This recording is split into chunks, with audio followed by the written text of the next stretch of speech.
म्या मंदिर उभारू नका हे म्हणत नाही. म्या म्हणतीये की मंदिर उभारण्यापेक्षा कितीतरी महत्वाच्या गोष्टी आहेत. कुठल्या गोष्टी? गावात इतका काळ असुरांनी हल्ला करून बऱ्याच लोकांचं नुकसान केलं आहे. मुलं पोरकी झाली आहेत. अनेकांच्या घरात अजून बी खाण्यापिण्याचे हाल आहेत. कित्येकांची घरं मोडकळीला आली आहेत. आणि आपल्या गावात परिस्थिती सुधारली असली तरी शेजारच्या गावांमध्ये अजून बी अनेकांच्या घरी अनेक संकट आहेत. प्रत्येकाची काही ना काही समस्या आहे.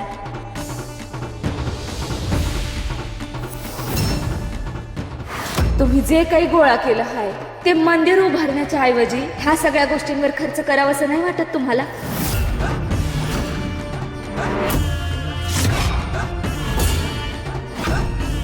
आणि तसं बी तुमची देवी आई या गावातच राहते ना.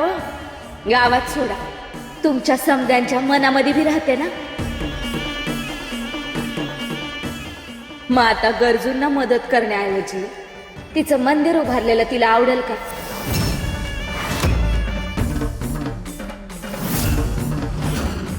पण मग आता आम्ही काय करावं? ज्याच्याकडे कमी आहे त्याच्याकडे अन्नधान्य पोचवा.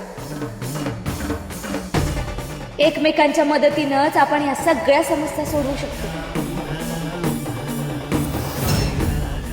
आणि मग पुढं? पुढं काय? गावातल्या प्रत्येकानं मदत केली तर समद्यांच्या समस्या दूर होतील. एकदा का सगळी संकट दूर झाली की तुळजाई तिचं मंदिर नक्की उभारेल.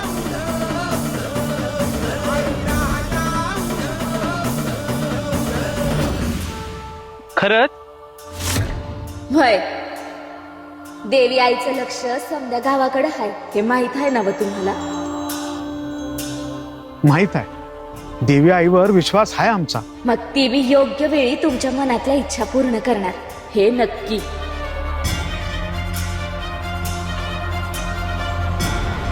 हे बरं सांगितलं. आम्ही आताच यावर काम सुरू करतो. गावात मदत मोहीम आखतो. चला चला तयारी करूया. हा चला चला.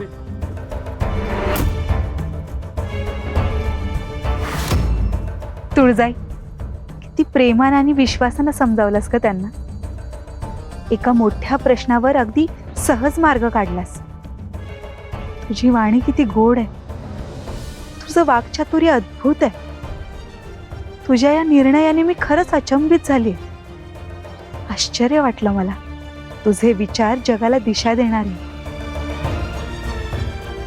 आई राजा, मला खूप भूक लागलीये. काहीतरी बनवून दे ना. घ्या.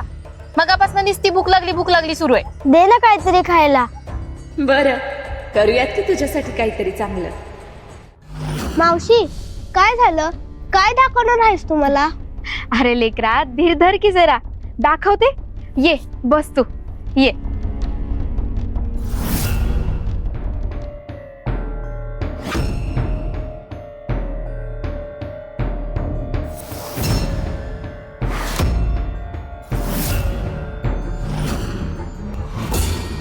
हे काय आहे?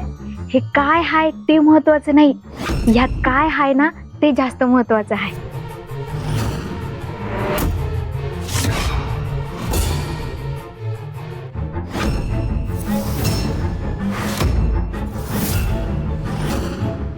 हा तर देवीचा मुकुट आहे. आजीला किंवा बाबांना कळलं तर? अरे त्यांना कसं कळणार? हे तुझ्यातलं आणि माझ्यातलं गुपित हाय.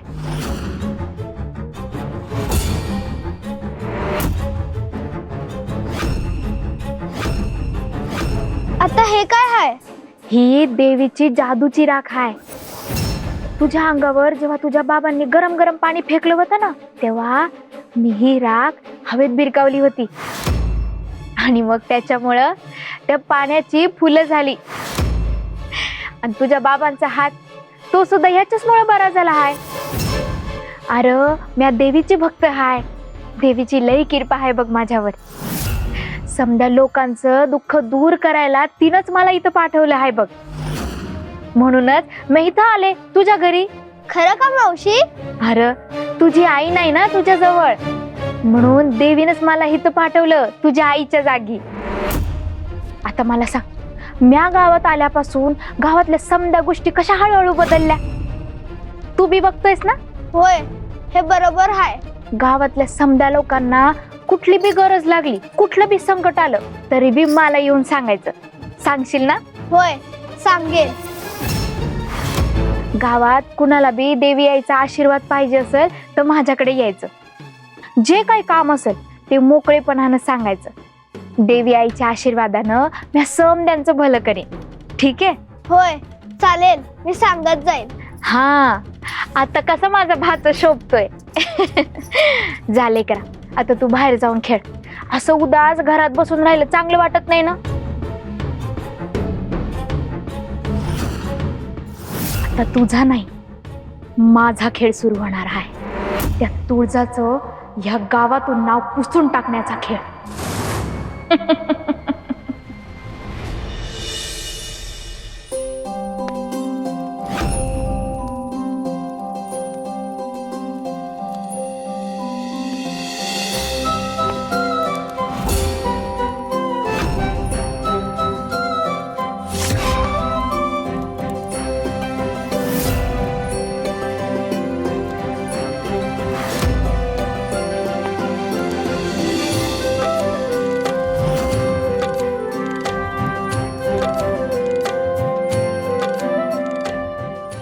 महादेव, असे काय पाहताय?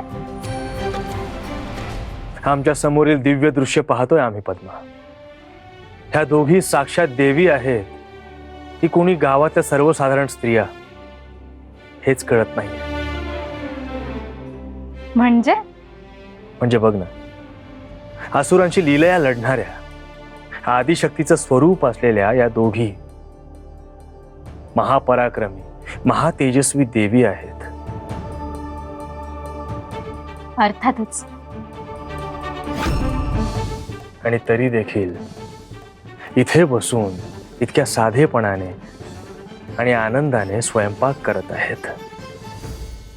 महादेव, कदाचित तुम्ही हे विसरताय. त्या दोघी जशी आदिशक्तीची रूपं आहेत तशीच अन्नपूर्णेची देखील आहेतच. म्हणूनच तर आम्हाला त्यांचं जास्त आश्चर्य वाटतंय पद्मा.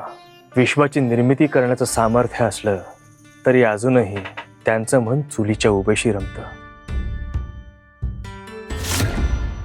असुरांचा अंत करण्यासाठी त्या कितीही तत्पर असल्या तरी घर उभं करण्यात त्यांना जास्त आनंद मिळतो. बाहेर जगाच्या उद्धारासाठी त्या कितीही झटत असल्या तरी घरातल्यांच्या क्षुधाशांतीसाठी आणि रसनापूर्तीसाठी त्या तितकंच मन लावून काम करत असतात. एकाच वेळी कितीतरी गोष्टींची दायित्व पार पाडतात. एकाच वेळी कितीतरी कार्य करत असतात आणि ती सुद्धा कोणतीही चूक न होऊ देता.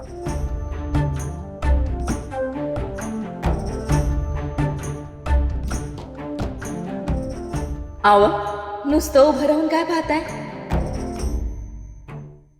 या, जेवण झालं आहे.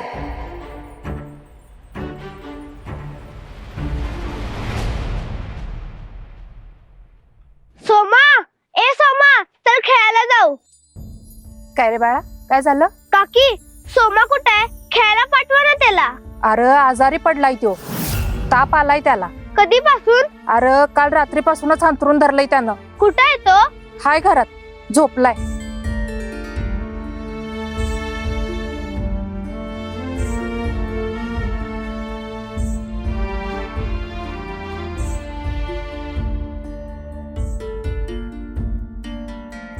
अचानक ह्याला एवढा ताप कसा आला? काय कळत नाही र. काल सांच्याला तर बरा होता, काय करावं काय बी कळना. समद्या लोकांचं दुःख दूर करायला तिनंच मला इथं पाठवलं आहे बघ. म्हणूनच मी इथं आले तुझ्या घरी. काकी, तुम्ही काळजी करू नका, माझ्याकडे एक उपाय आहे. देवी आईची भक्त देवी आईचा आशीर्वाद घेऊन येईल, मग बरं वाटेल तुम्हाला. कोण देवी आईचे भक्त? आहे एक, तिला घेऊन येतो.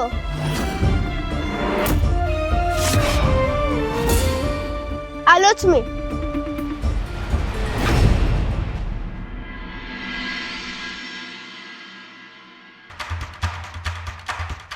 मावशी, मावशी, काय रे लेकरा, एवढं धावत का बरं आलास? चल माझ्यासोबत. कुठं? अगं माझा मित्र आजारी आहे, त्याला ताप आलाय. तू म्हणाली होतीस ना, देवी आईच्या आशीर्वादाने आपण कोणाला बी बरं करू शकतो. त्याला बरं करून टाक ना, चल ना. अरे ऐक की. अरे थांब. अरे आता कुठे चालला सा? आता जेवायची वेळ झाली, कुठं बी जायचं नाही. मी वाडाया घेते, चल. वय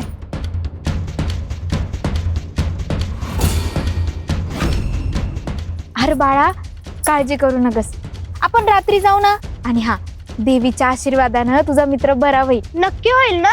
वय, माझा शब्द हाय.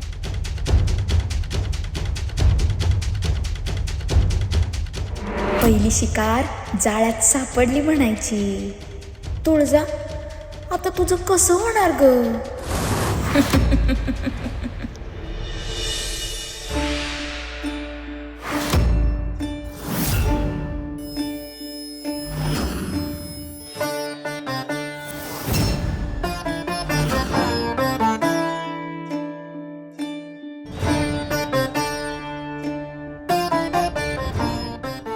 यमाई, काय ग, कसला विचार करते?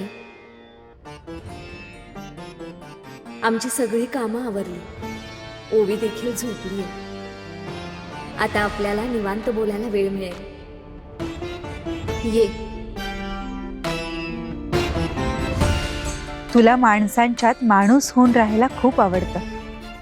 हे जाणवतंय मला. तू देवीसारखी का राहत नाहीस?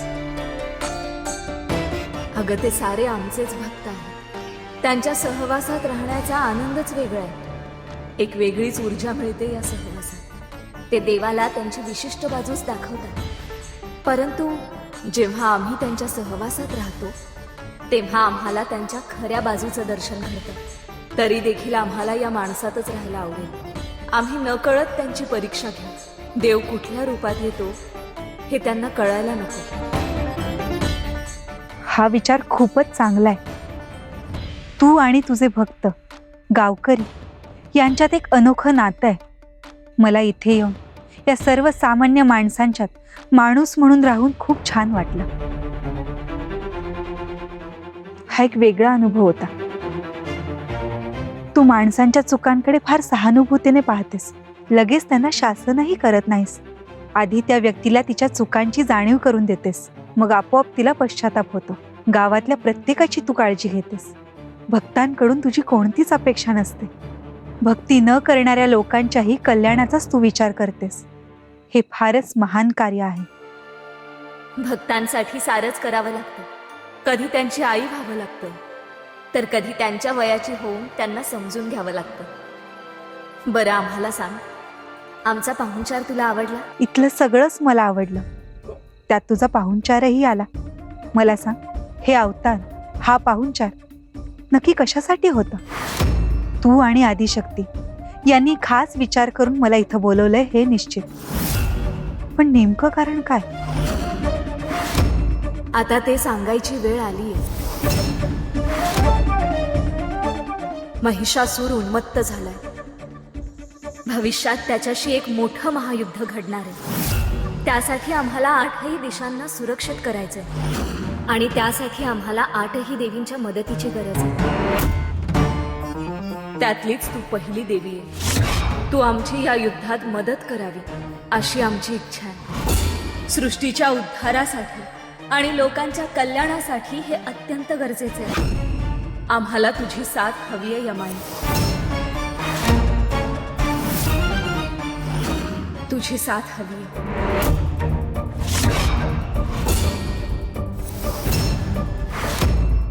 नाही.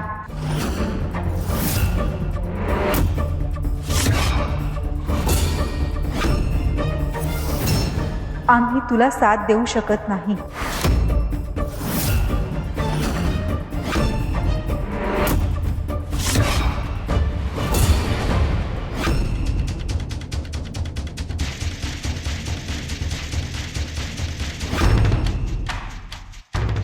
मावशी परत जाऊया ना. एवढ्या रात्री आपण का जातोय? अरे लेकरा, आपल्याला कुणी अडवायला नको ना म्हणून जातोय. मला भीती वाटते ग. केवढा अंधार आहे. अरे लेकरा, काही होत नाही. चल की, मी बी आहे ना तुझ्या बरोबर. तरी बी घाबरतोयस?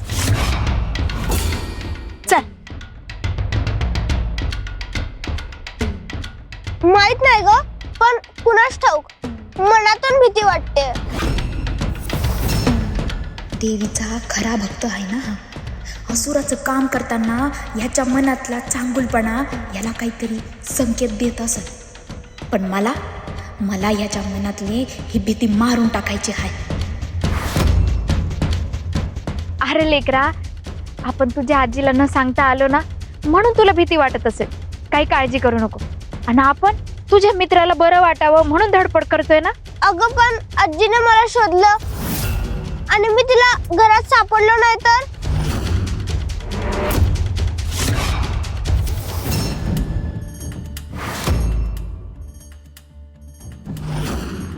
मयक्का, अहो कशापायी एवढी काळजी करतासा? माझं पोर पहिल्यांदा रात्रीला एवढ्या लांब बाहेर राहिले घरात. काय वंगा झालं तर? अहो कसं काय होईल? आणि म्हणू गेली आहे की त्याच्या बरोबर? रासुरांचं काय सांगता येतंय वे? कवा बी येतील ती आणि अचानक हल्ला केला तर? मी आहे इथं असल्यावर दुसरा असू येईलच कसा? म्हणजे अहो आसूर बिसूर काय येणार नाही. आणि तो पोर बी तुमचं सुखरूप येईल असं म्हणायचं तुम्हाला.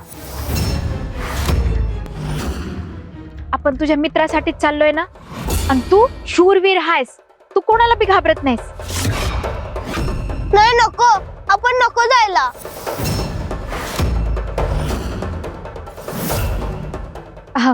बरं थांब.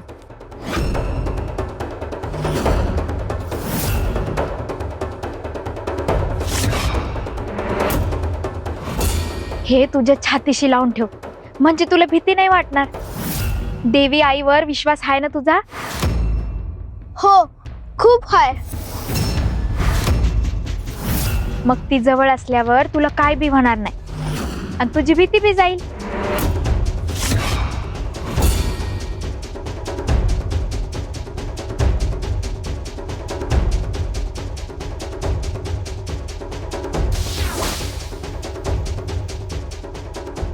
चल निघूया.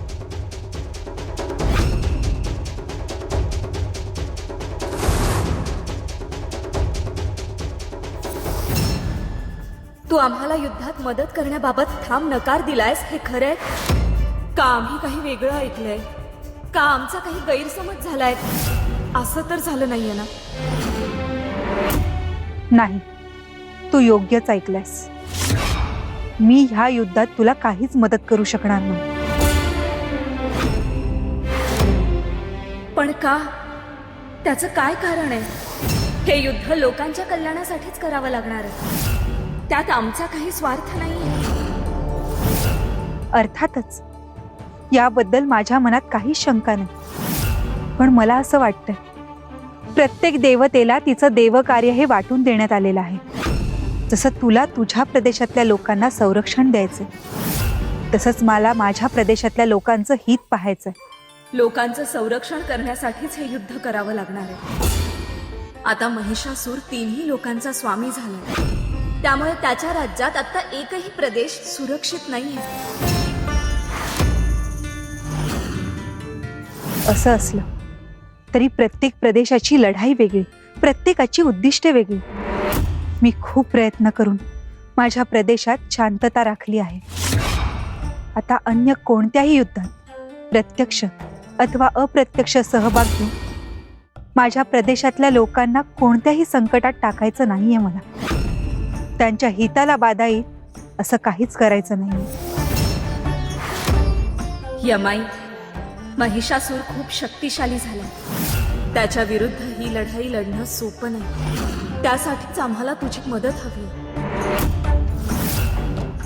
मी समजू शकते. तो बलवान असल्यामुळे मला कोणत्याही युद्धात उतरण्याआधी माझ्या प्रदेशाचा विचार करावा लागेल. तू तुझ्या प्रदेशाचा विचार करू नको असं आम्ही नाही म्हणत आहे. पण आत्ता महिषासुराचा नायनाट केला तर भविष्य काळात तुझ्या प्रदेशासमोर देखील कोणतीच समस्या उरणार नाही. भविष्याचा आत्ता विचार करून मी माझ्या प्रदेशातल्या लोकांचा जीव धोक्यात घालू शकत नाही. ते संकटात सापडतील असं काहीच करू शकत नाही. त्यामुळे त्यासाठी तू मला क्षमा कर.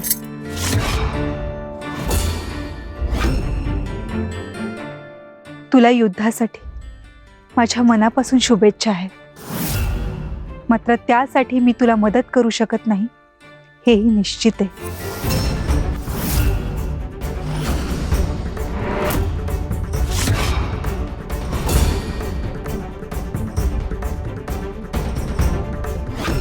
आता आलेच आहे तर 2 दिवस तुझा पाहुणचार घे आणि मग माझ्या प्रदेशात निघून जाईल. आता हा विषय पुन्हा नको.